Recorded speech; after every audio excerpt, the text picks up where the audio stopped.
nós vamos dar continuidade a Josué no capítulo 9. Eu queria fazer algumas considerações antes da gente seguir, porque, embora a gente não tenha aqui um mapa da região da Palestina, a gente sabe que o que está acontecendo é a ocupação daquela região, a chamada Terra Prometida, aquilo que Moisés não teve a oportunidade de fazer, ocupar a Terra Prometida. O nome Terra Prometida, escrito com letra maiúscula, né? Terra Prometida, ela é óbvia, é uma promessa de Deus, a ocupação daquele espaço. A Terra Prometida, ela é um símbolo. Um símbolo. Um símbolo de quê? Do céu. Então, quando fala a terra que emana leite e mel, e fala da Terra Prometida como o ápice da bênção de Deus para aquele povo, a representação terrena, física, corpórea, daquilo que na verdade nos aguarda. É um apontamento escatológico para a restauração de novo céu e nova terra.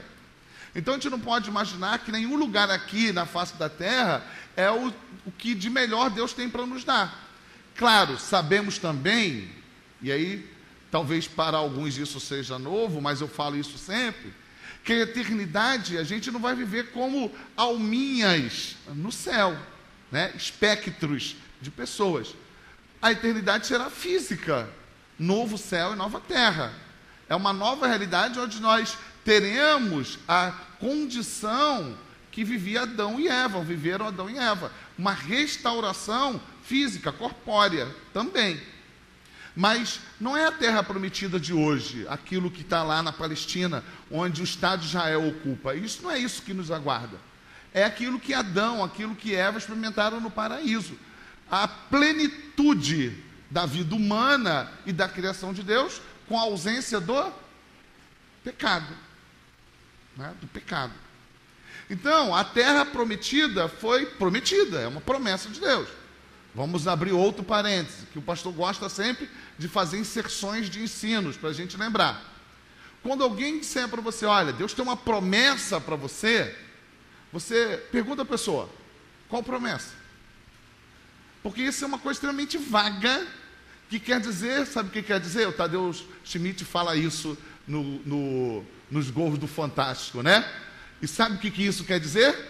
Nada. Quer dizer nada. São esses jargões evangélicos que querem dizer absolutamente coisa nenhuma.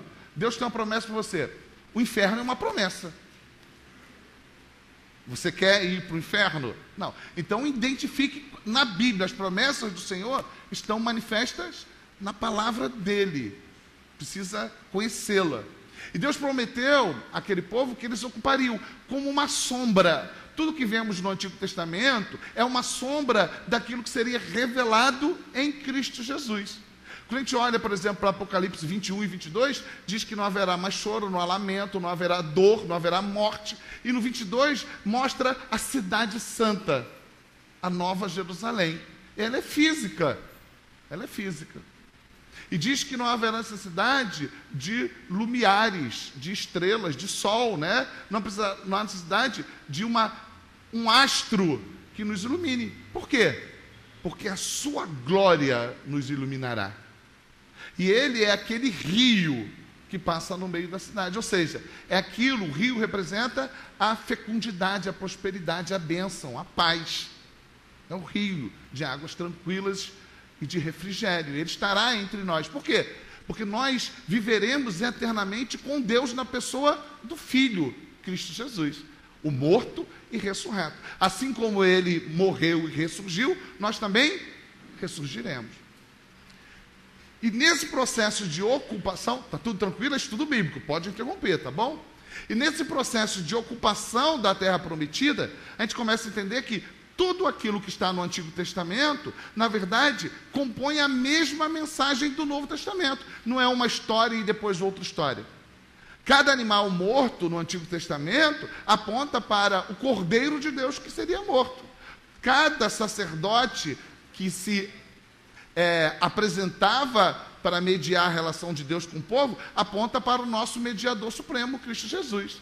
Cada rei que era levado ao trono, entronizado, aponta para o Rei dos Reis, Cristo Jesus. Então eles estão nesse processo de ocupação da terra prometida, depois de 40 anos no deserto. E eles estão no sul desta região. O capítulo 9 e 10, ele fala da ocupação do sul. A gente já viu aqui antes, os que estiveram antes, que 2 outras cidades já foram ocupadas. Quais são essas 2 outras cidades? Jericó e Ai, já foram ocupadas. Agora a gente está no sul. O capítulo 9 e 10 fala desta ocupação no sul. O capítulo 11 fala acerca da ocupação do norte. E depois a gente vai ver uma recapitulação daqueles que já foram dominados por Moisés e depois pelos que foram dominados por Josué. É uma ocupação física. Este povo, que se constitui aproximadamente 2 milhões de pessoas, eles não são guerreiros. A gente sabe que a economia deste povo hebreu é uma economia agropastoril. E a gente sabe bem que é Deus que está fazendo com que eles se tornem vitoriosos sobre esse povo, ou estes povos, e que Deus vai entregar este território nas mãos deles. Bom, abra lá no capítulo 3, versículo 10. Isso são preâmbulos, tá, gente? Para a gente começar a ver. E se eu estou indo muito rápido, ou se eu falei alguma coisa que você não entendeu, levanta a mão. Não se preocupa que a gente...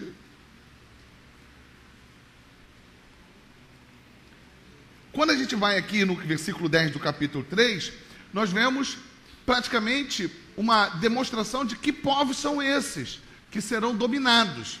Olha o que diz aqui no versículo 10. Disse mais Josué: nisto conhecereis que o Deus vivo está no meio de vós, e que de todo lançará diante de vós os cananeus, os heteus, os heveus, os fariseus, os girgazeus, os amorreus e os jebuseus. Todos foram entregues de uma só vez? Não.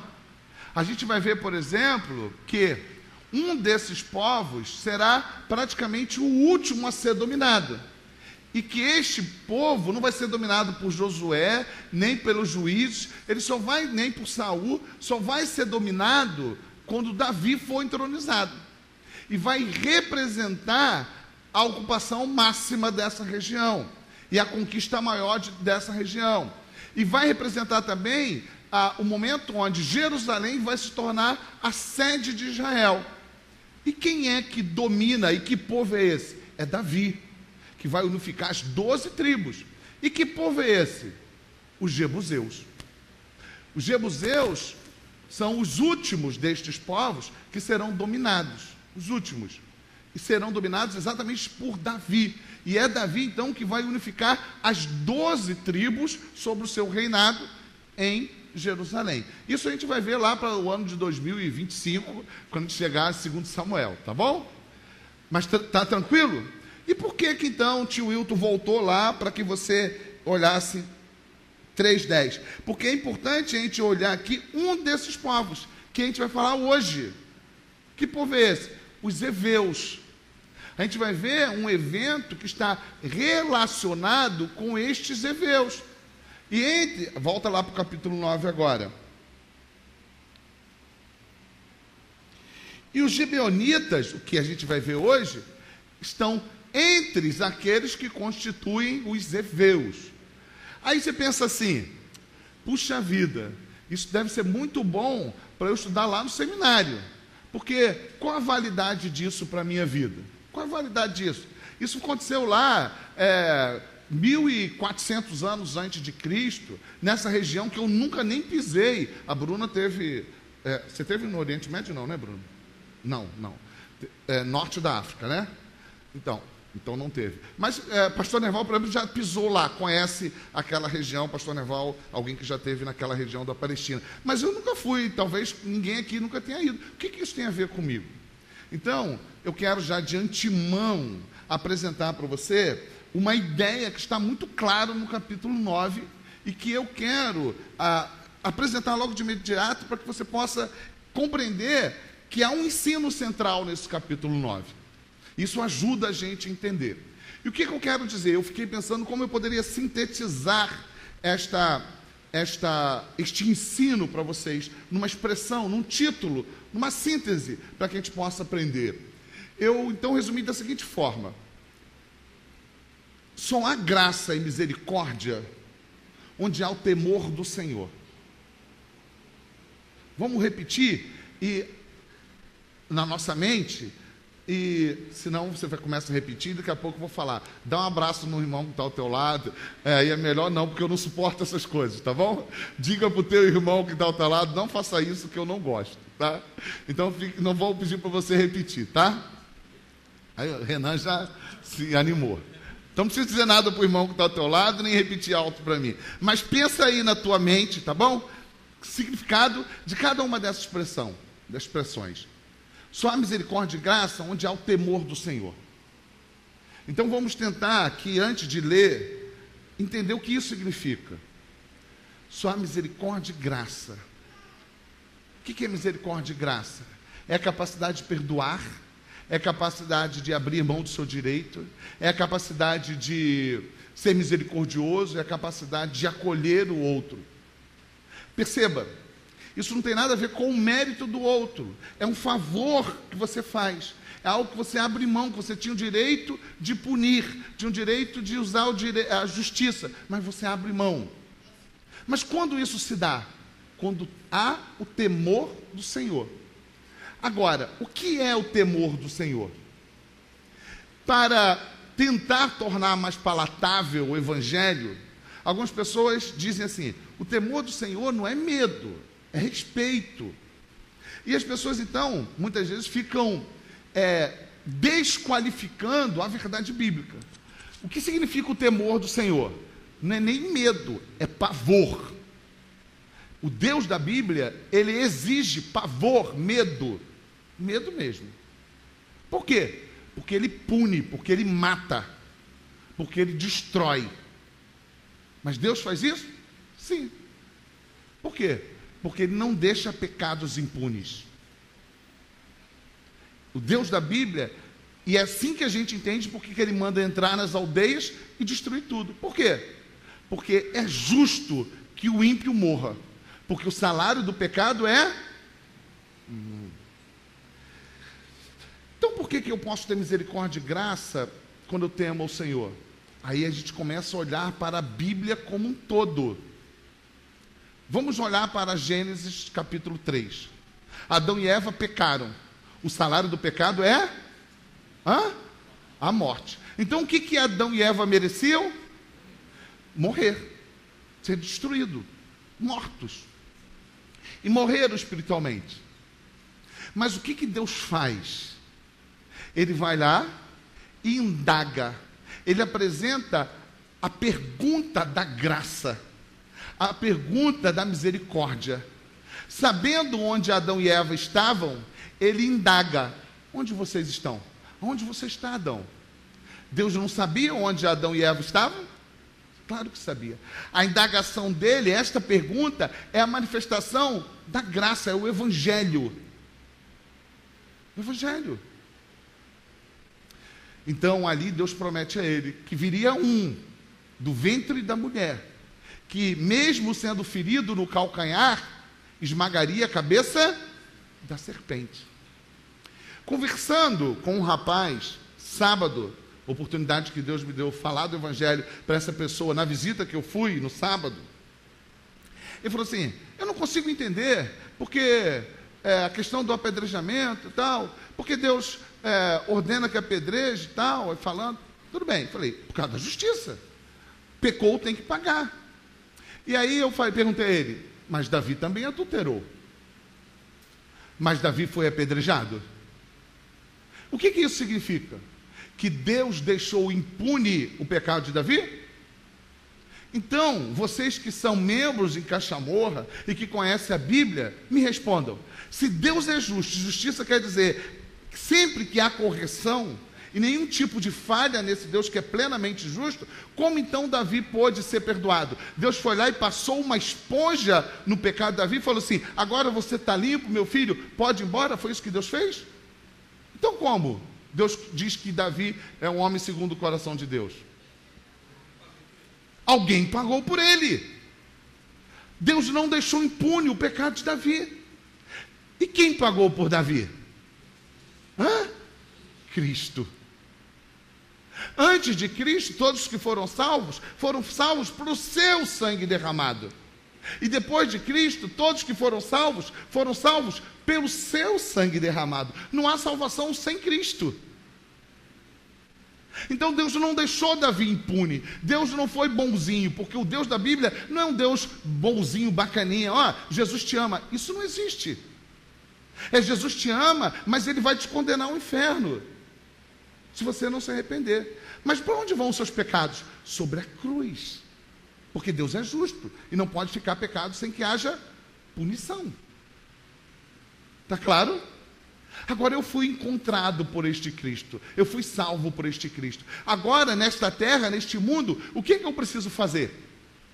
Manifestar quem? A pessoa de Cristo. Onde? Nos meus relacionamentos.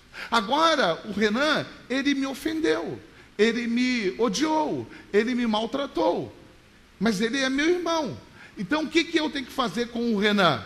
Ofertar a ele o quê? Misericórdia e graça. Mas como eu vou fazer isso? Só tendo o temor do Senhor. Lembrando que ele me mataria se não fosse pela sua misericórdia e graça. Então eu tenho que manifestar nesta relação a pessoa de Cristo, a pessoa de Deus. Porque eu temo, porque eu lembro de onde eu fui tirado. Beleza? Então o que a gente vai ver aqui? A gente vai ver um povo que está com medo da presença de Israel. Agora começa a fazer mais sentido. Esse povo está com medo da presença de Israel. E por que eles estão com medo da presença de Israel? Porque eles já sabem que o Deus de Israel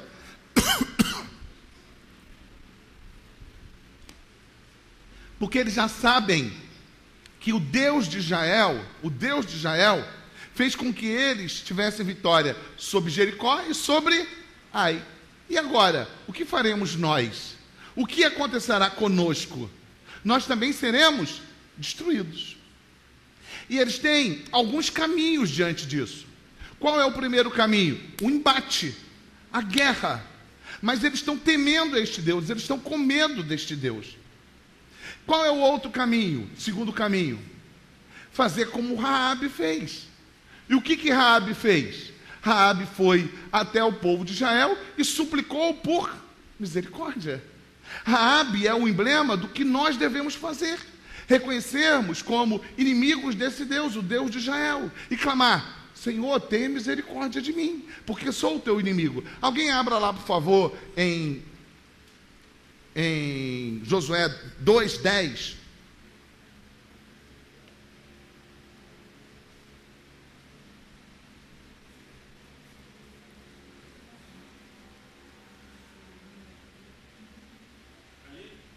Pode ler, por favor.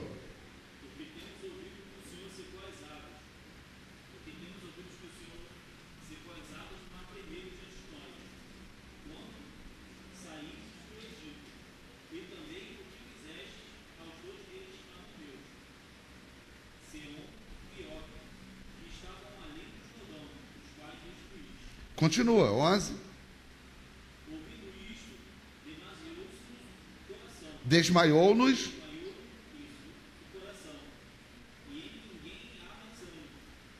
Por causa da vossa presença, porque o Senhor nosso Deus é Deus, em cima dos céus e embaixo da terra.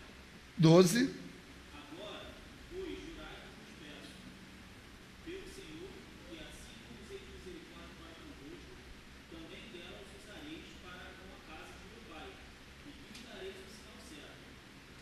13. De que conservareis a vida a meu pai e a minha mãe, como também a meus irmãos e minhas irmãs, com tudo que tenho, e de que livrareis a nossa vida da morte. Muito bem. O que Raabe está falando?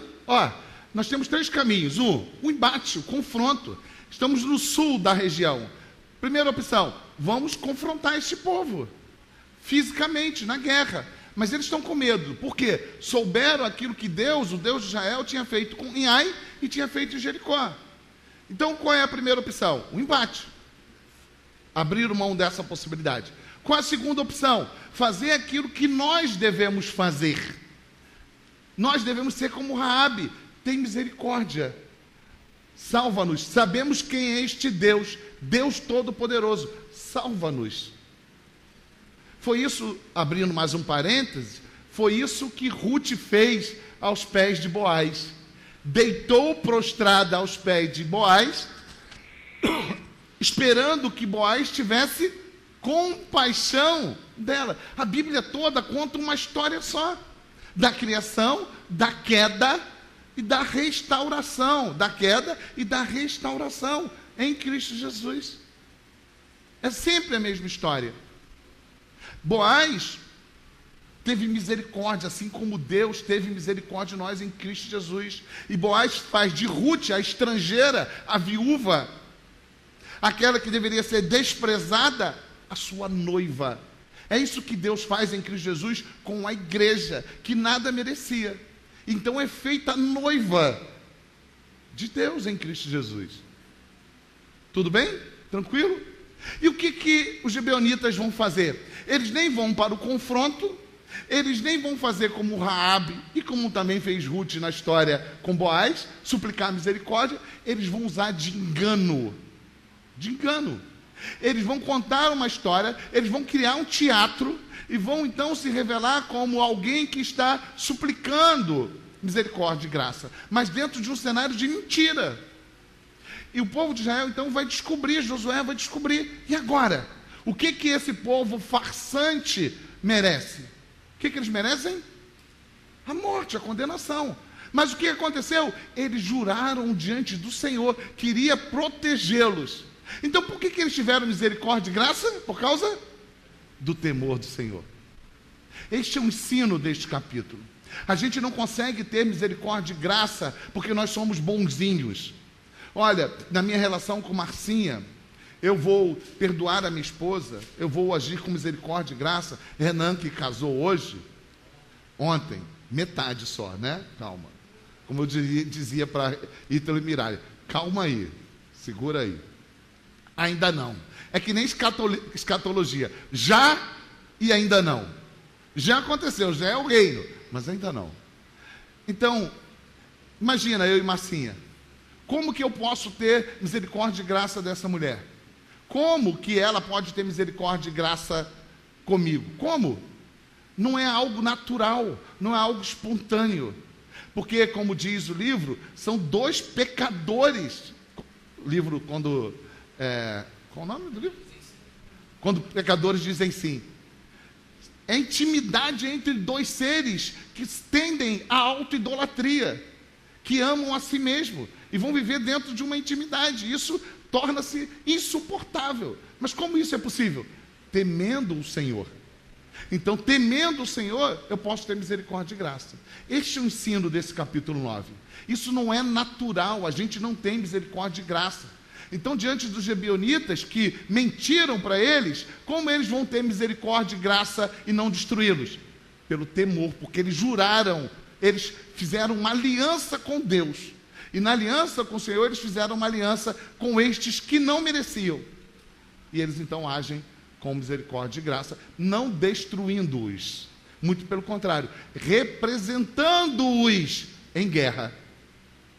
Ficou claro? Então a gente já viu o ensino desse capítulo. E agora a gente vai ver o conteúdo do capítulo.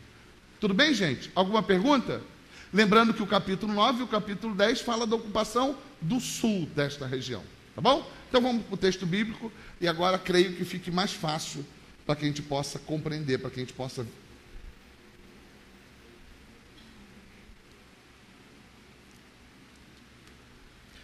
Sucedeu que, ouvindo isto, todos os reis que estavam daquém do Jordão, nas montanhas e nas campinas, em toda a costa do Mar Grande, defronte do Líbano, os heteus, os amorreus, os cananeus, os fariseus, os heveus e os jebuseus, a gente já viu isso lá no capítulo 3:10, né?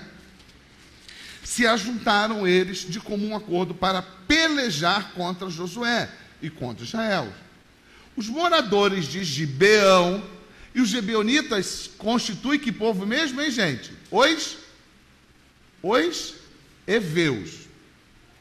Os moradores de Gibeão, porém, ouvindo que Josué fizera com Jericó e com Ai, usaram de estratagema.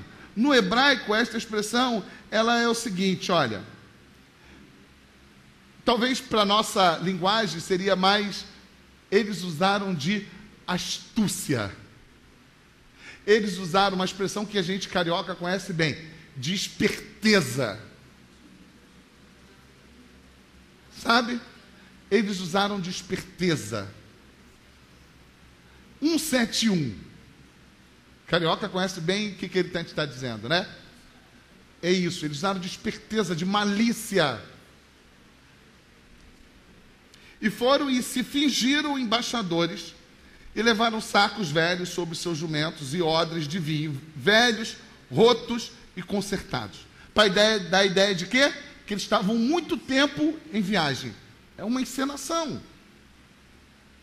E nos pés sandálias velhas e remendadas de roupas velhas sobre si. E todo o pão que traziam para o caminho era seco e bolorento. Está aí o cenário de novela.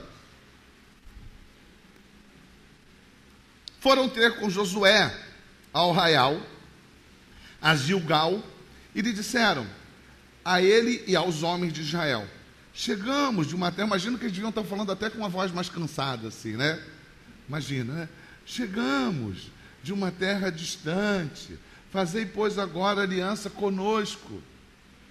Perceba que é uma aliança diferente do que fez quem? Raabe, que falou, olha, é isso mesmo, vocês são servos do Deus Altíssimo, eu quero estar junto com vocês, tem misericórdia de mim, tem misericórdia da minha família. Não, eles nem foram para o conflito, nem suplicaram misericórdia, procuraram estratagema, esperteza, para fazer uma aliança baseada na mentira. Então disseram a Josué: somos teus servos. Então lhes perguntou Josué: quem sois vós? De onde vindes?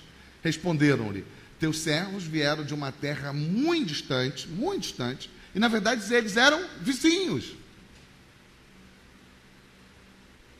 Por causa do nome do Senhor teu Deus, porquanto ouvimos a sua fama e tudo quanto fez no Egito. Eles revelam que eles não temem este Deus, eles estão com medo de ser mortos, eles estão pensando neles mesmos, eles estão não como Raabe adorando este Deus, eles estão pensando neles, eles estão usando de um artifício, de uma esperteza para o benefício próprio, não por temor no sentido de adoração a este Deus como fez Raabe.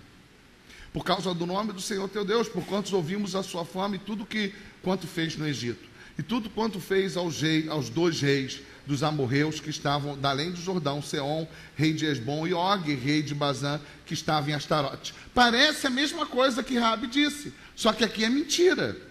Pelo que nossos anciãos e todos os moradores da nossa terra nos disseram: tomai convosco provisão alimentar para o caminho e ide ao encontro dele, e dizei-lhes: somos vossos servos, fazei, pois, agora aliança conosco. Este nosso pão tomamos quente de nossas casas, no dia em que saímos para vir ter convosco. Ele aqui agora, já seco e bolorento.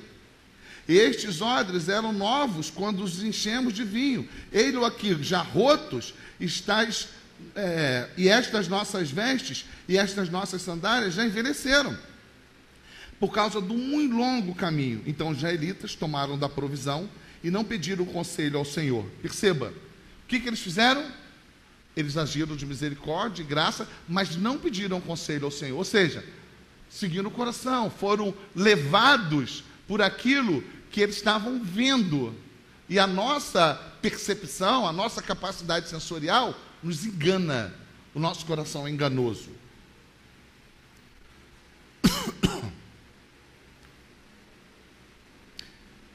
Josué concedeu-lhes paz e fez com eles a aliança de lhes conservar a vida, e os príncipes da congregação lhe prestaram juramento.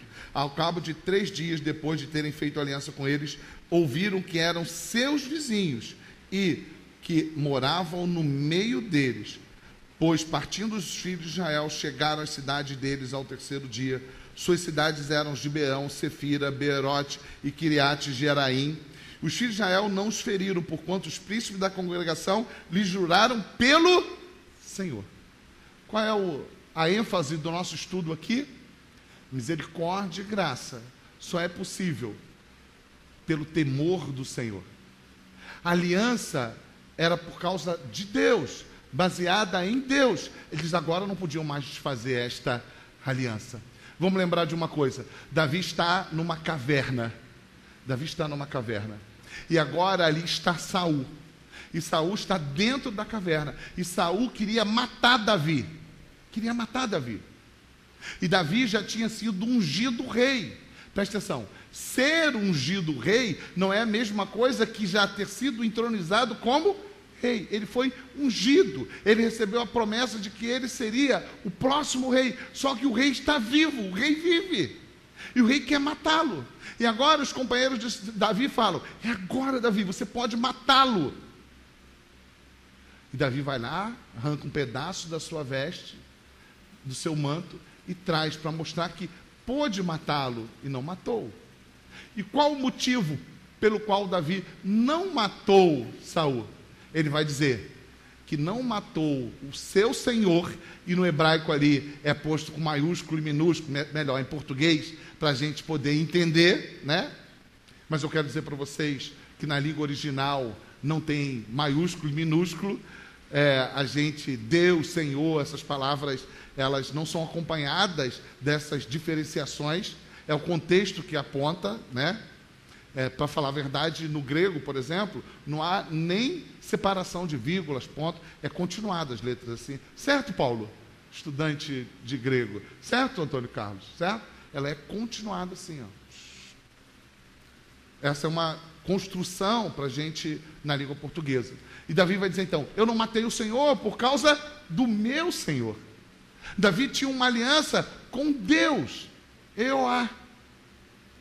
Jeová, o Todo-Poderoso. E por causa dele, então ele não tirou a vida. Da aliança que Davi tinha com Deus, ele não tirou a vida, ele agiu com misericórdia aí. Então qual é o mesmo nosso ensino? Só há possibilidade de misericórdia e graça se tivermos temor do Senhor. O temor que nos faz lembrar onde estávamos, quem éramos, o que merecíamos e o que Ele fez. Então nós precisamos reproduzir isso. Isso é um desafio, isso é antinatural. Isso não é da minha natureza, da tua natureza, da nossa natureza. Viver segundo o padrão de Cristo é antinatural, porque o pecado ainda habita em nós. Nós amamos o pecado, nós gostamos do pecado. É a luta contínua nossa contra a nossa natureza natural. Fui redundante, né? A nossa natureza original também não é isso. A nossa natureza carnal, decaída. Essa luta. Mas Cristo habita em nós. Santificação, que é o processo também da salvação, é sermos tornados a cada dia à imagem do nosso Senhor, do nosso Salvador. É agirmos, falarmos, pensarmos conforme Ele. E este é um desafio imenso para cada um de nós. Mas qual é o referencial para que hajamos assim? O temor do Senhor. Vamos lembrar de uma coisa? O servo incompassivo. Você já viu isso no Novo Testamento, nos Evangelhos? O que o servo compassivo fez? Ele tinha uma dívida impagável. E ele se depara com o seu senhor, que tinha o direito de cobrá-lo, de inclusive exterminar com a sua vida. E ele recebe a bênção do perdão. Então ele sai daí e encontra com o seu conservo. Essa expressão no grego quer dizer o servo junto. Quer dizer que eram semelhantes, que tinham similaridades. Perceba, junto com o seu senhor, ele não era conservo, porque havia uma diferença entre ele e o seu senhor. Melhor, entre ele e o seu senhor. Eles não tinham similaridades.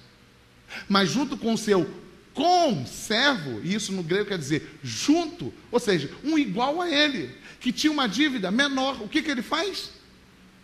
Ele não perdoa. Ele o maltrata, o prende. O que ele não teve?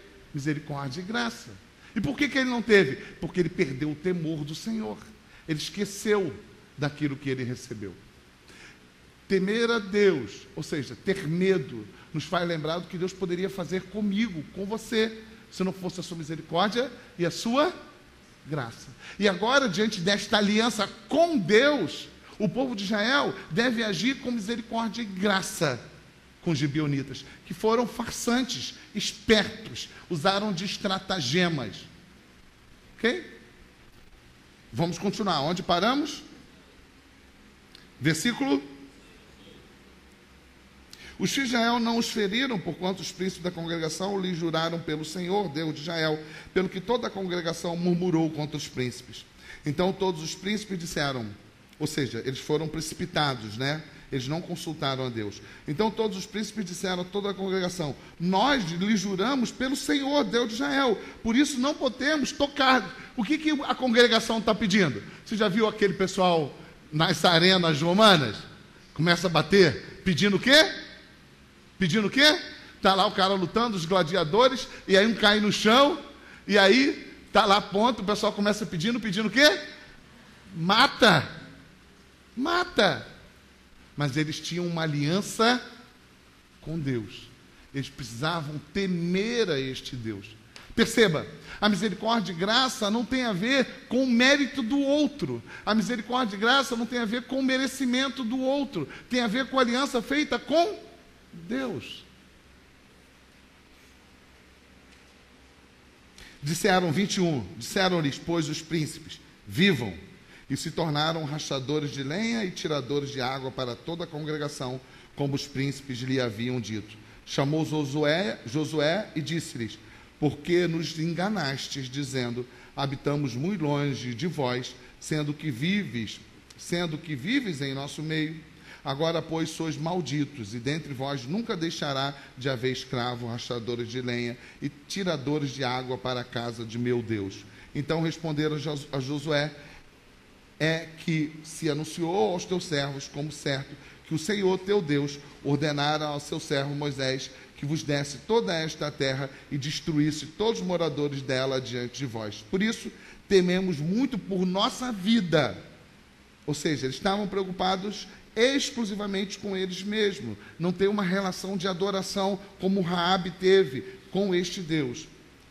De vós, e fizemos assim. Eis que estamos na tua mão. Trata-nos segundo te parecer bom e reto. Assim lhe fez e livrou-os das mãos dos filhos de Israel. E não os mataram. Naquele dia Josué os fez rachadores de lenha e tiradores de água para a congregação e para o altar do Senhor, até o dia de hoje, no lugar que Deus escolhesse.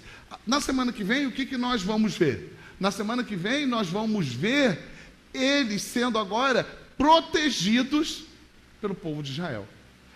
Veja bem, eles estão sendo acolhidos por Israel. Acolhidos por Israel. Eles que são enganadores, espertos, mentirosos, acolhidos, perdoados. Por quê? Por causa do temor com o Senhor. Eles fizeram uma aliança diante de Deus. E essa aliança não pode ser quebrada. Não por causa dos méritos. Eu sou pastor e eu já fiz muitos casamentos. Muitos. Recentemente eu me deparei com uma coisa. Uma pessoa que eu fiz um casamento. E no meio do casamento, até brinquei, eu nunca mais falo isso. Eu falei assim, estou casando não para que vocês se separem, mas para que vocês vivam na presença do Senhor, uma aliança diante de Deus. De Deus. E daqui a pouco eu entro na rede social e eu vejo que essa pessoa vai casar de novo. Pouco tempo de casado. E aquilo, quero dizer para vocês, me trouxe uma tristeza imensa no coração. Imensa. Eu nem soube que houve a separação. Já ia casar de novo. Então, você que vai casar, entenda. Não é uma aliança que você pode romper. Não pode romper. É uma aliança diante do Todo-Poderoso Deus. Que não tem a ver com o mérito da Mirari. Não tem a ver com o mérito do Ítalo. Não tem a ver com isso. Porque eles vão se decepcionar um com o outro, eles vão se frustrar um com o outro, e isso é impossível de não acontecer. Isso vai acontecer. E quanto mais o tempo passar, mais Ítalo vai perceber que a Mirari não é só aquela bonitinha que ele via e chegava lá e via toda arrumadinha, bonitinha, cheirosa, bem que com tanto tempo de namoro ele já não deve ter visto assim. agora eu posso falar isso, né? Demorou muito, Mirari. Eu tinha que ter conhecido vocês antes, né? Que eu tinha dado um jeito nessa situação. Você percebeu que eu acelerei comprando, como é o nome? Doce, qual é o nome?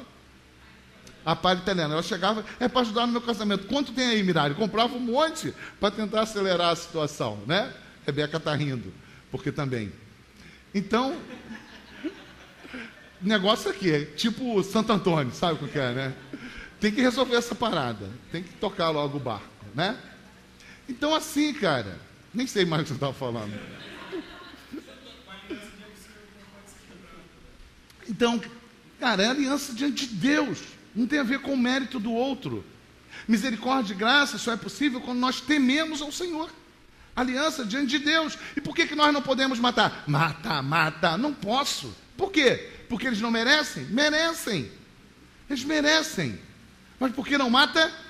Por causa do temor do Senhor.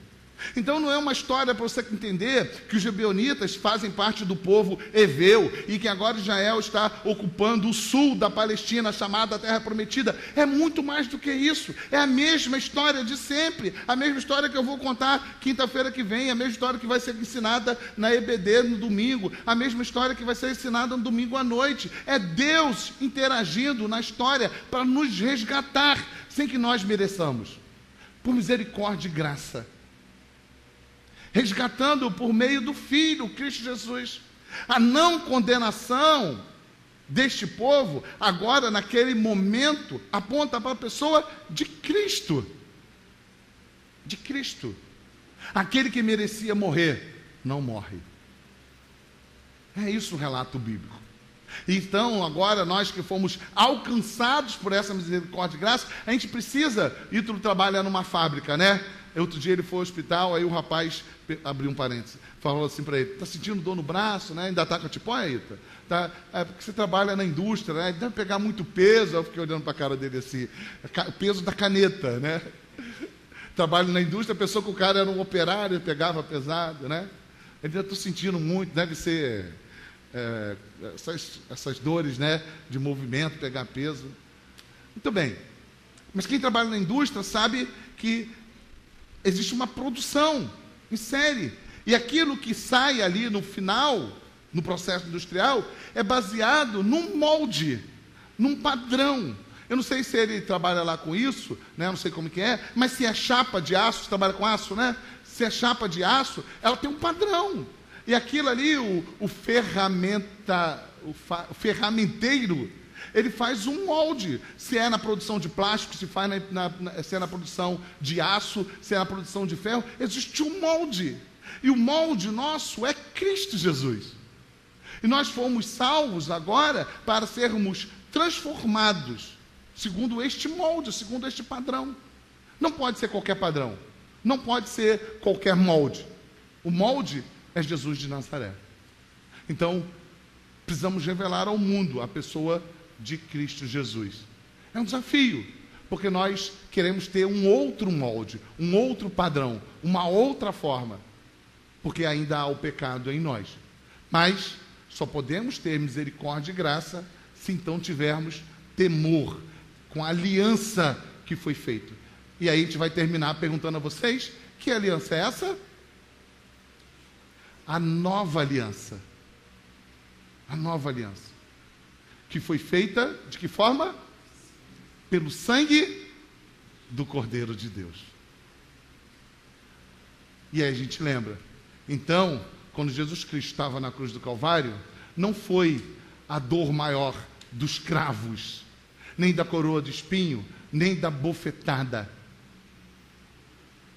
nem mesmo da lança que traspassou, mas a nossa culpa. Então, com temor de Deus, a gente tem misericórdia e graça. Alguém quer perguntar alguma coisa? Perceberam que é mais do que a ocupação do sul da Palestina? Pois não, Dayana.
Então, primeira coisa que eu quero falar, essa é uma discussão muito profunda que leva a posições distintas acerca da pena de morte. A gente pode um dia, quem sabe, tentar discutir e talvez não sejamos conclusivos. Nós podemos um dia falar sobre isso. Mas eu quero só fazer uma ressalva. Deus não nos proíbe de matar. Deus não nos proíbe de matar. Deus não quer que nós sejamos assassinos. Então, isso é uma coisa muito interessante para a gente compreender. Eu tenho o direito de, para preservar a vida, matar. Se alguém entra na minha casa, eu tenho o direito de agir, não é só pela legislação, eu estou falando por aquilo que a Bíblia nos ensina. Eu tenho o direito de agir contra aquele que está indo contra mim. Eu não sou um assassino, eu estou impedindo a morte. Para impedir a morte, eu posso promover a morte. Então Deus não é contra a morte, até porque quem mata é Deus. Ficou claro? Então é legítimo diante de Deus. Não é só pela legislação, que se alguém entrar na minha casa, eu reaja. Isso é uma coisa muito interessante para que a gente possa compreender.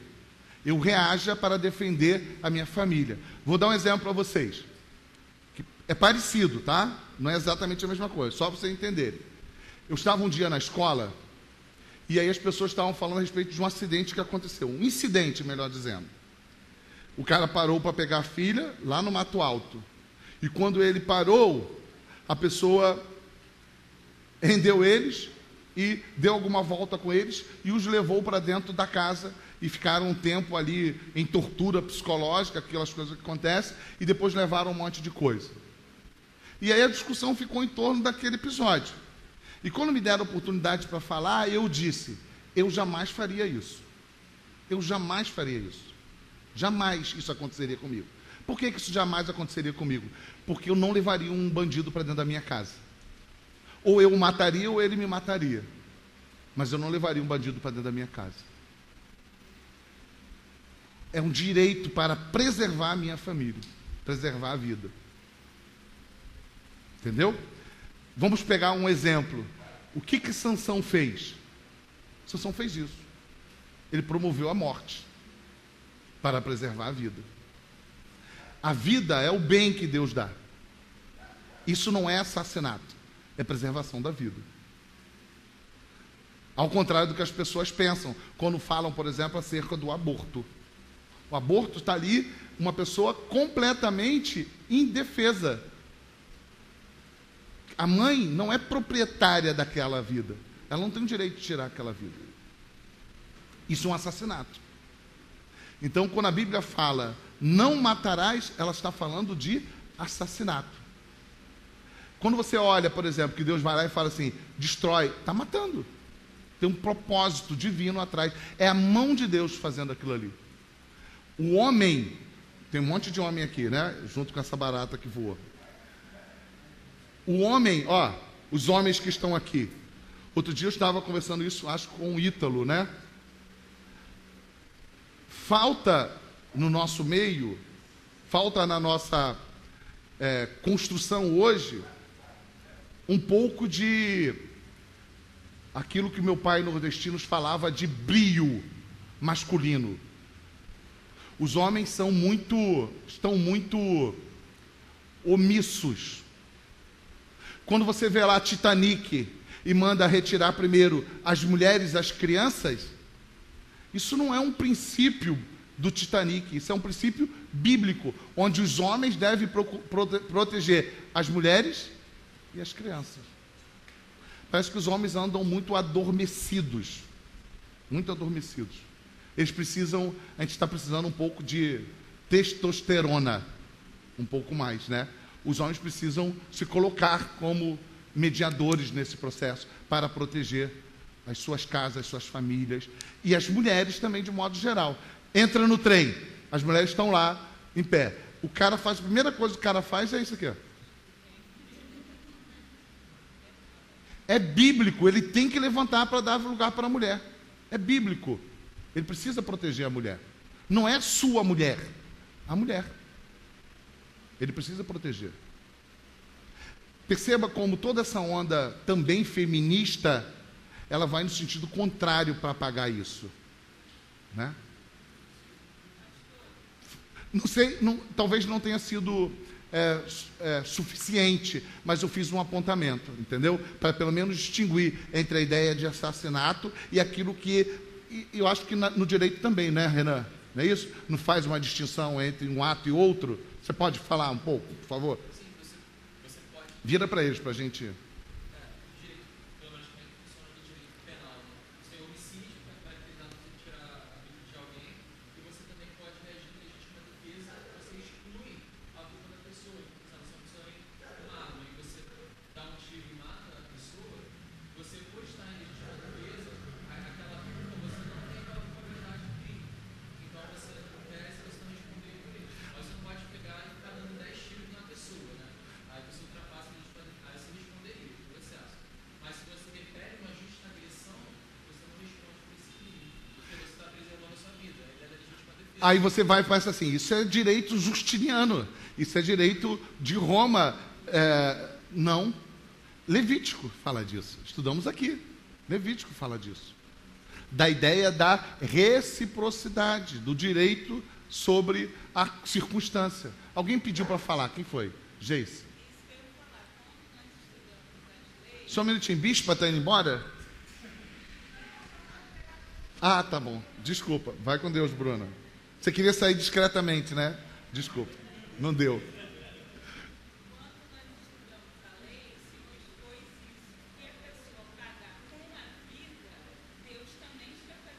Sim.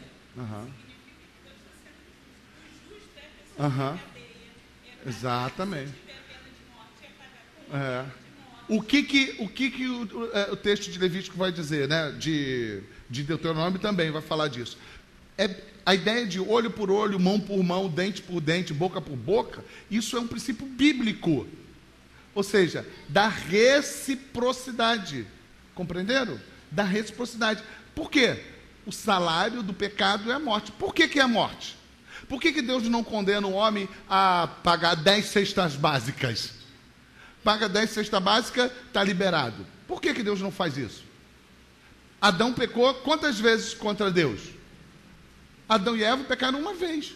Por que Deus fala assim, olha, 10 cestas básicas e vocês estão liberados? Serviços sociais a uma ONG e vocês estão liberados. Por que Deus não faz isso? Porque não tinha ONG? Porque não tinha cesta básica? Não, porque aquilo que eles fizeram era uma ofensa que tinha que ser pago com a morte. Por quê? Porque é um Deus santíssimo.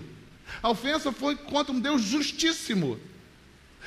A proporção, o tamanho do pecado é porque eles ofenderam alguém que é plenamente santo. E não tem nada, então, que possa ser maior para a pena do que a morte. Então, dente por dente, olho por olho, boca por boca, pé por pé. Quando Jesus fala dá a outra face, Jesus não está negando a lei. Porque a ideia ali era reciprocidade, a lei diz isso. Jesus não está falando isso. Ele está ampliando, falando a respeito da graça, da misericórdia. Ele não está dizendo que a lei não existe. Ele está dizendo o seguinte, alguém vai pagar por esse pecado. Alguém. Pecado nunca fica impune. Entenderam? Alguém mais? Você, Geice.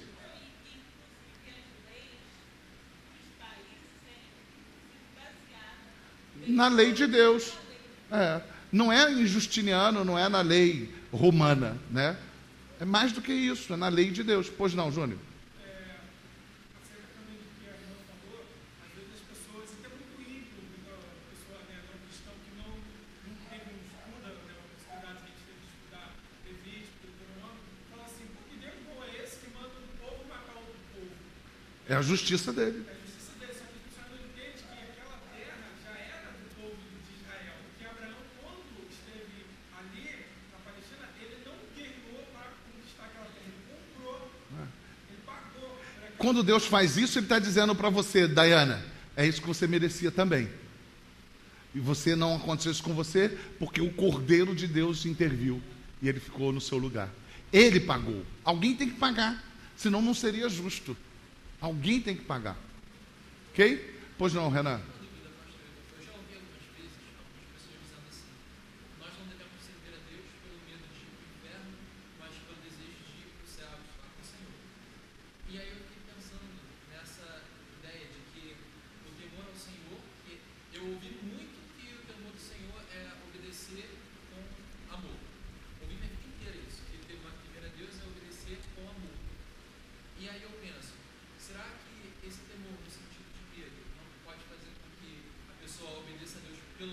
Aham. inferno e não pelo desejo de estar com o Senhor, é um ponto que eu pensei. Aham.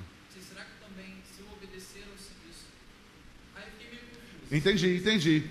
E qual é a solução para esta equação? É o Evangelho, que não exclui nenhuma das verdades. Você tem muitas igrejas, muitos ensinos, que ensinam assim, ó, está aqui você, o inferno está todo o tempo aqui para te tragar. Se você não agir de forma correta, ele vai te tragar e vai te engolir e acabou a tua vida. Isso não é verdadeiro, porque a obra salvífica, ela é definitiva, ela é eterna, e não é feita pelos seus méritos, ela é feita por Cristo Jesus, na cruz do Calvário, e recebemos o selo do Espírito Santo.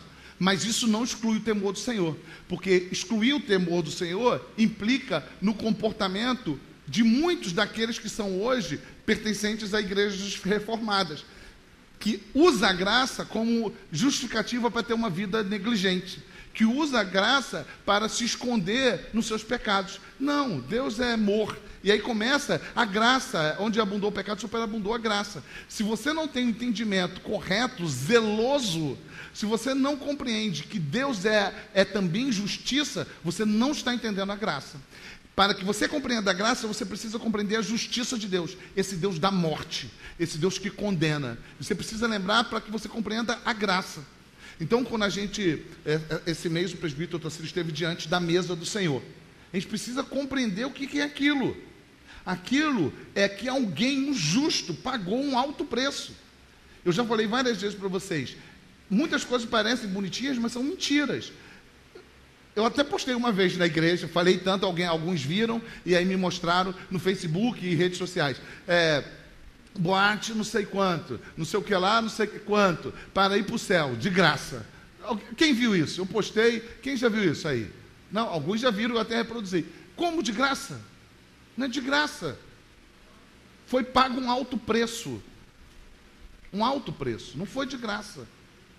Então, diante da mesa do Senhor, é a representação que um sangue foi derramado, o sangue do Cordeiro de Deus. Então, qual é a solução para isso? A gente compreender primeiro a justiça de Deus, para que a gente possa compreender a graça. Não pode alterar essa ordem. É a lei e a graça. O Evangelho não abdica da lei. A lei revela, por isso que Jesus fala que ele não veio para anular a lei. Se você anula a lei, você esquece quem é você e o que você fez. A gente precisa lembrar todo o tempo de onde nós estávamos, quem éramos, para que a gente lembre. Olha só, se eu lembro quem eu sou, eu vou ter o coração cheio de quê? Não. Nessa relação, eu vou ter o coração cheio de quê? Gratidão. E a gratidão é a essência do meu... O que estamos fazendo aqui? Do meu culto. Você não vem aqui porque você tem que tocar. Você não vem aqui porque você tem que participar de uma agenda da igreja. Você não vem aqui por causa... Você vem para agradecer por aquilo que ele fez na cruz do Calvário. Então, quando a pessoa começa a esmorecer e não quer mais igreja, ela está esquecendo da justiça de Deus. Por que ela está esquecendo? Porque ela está esquecendo o que significa a graça, o que ela merecia. O coração dela está deixando de ser grato. Ok?